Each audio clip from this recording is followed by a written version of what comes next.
Hello, I'm Byungjin from Yeonsu Seoul Dental Clinic.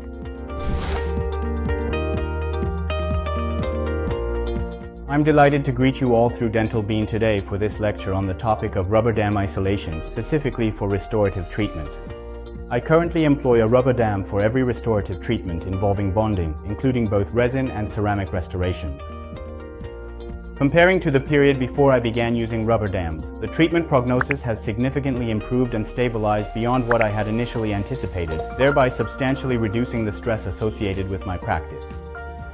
Patients are also undergoing their treatments with much more comfort compared to before. Our assistants, who help us with treatment, are also reporting that they are assisting much more comfortably. I prepared this lecture because I wanted to share these positive experiences with all of you dentists. I believe that all dentists perform restorative treatments, with the exception of some who exclusively specialize in a particular subject.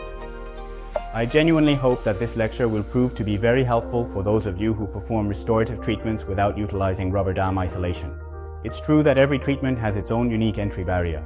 Similarly, using a rubber dam can also present certain difficulties, these minor difficulties. By identifying and understanding these challenges, and by showing you how to easily overcome them, I hope that you, as dentists, will become proficient in using rubber dams with minimal trial and error. Thank you.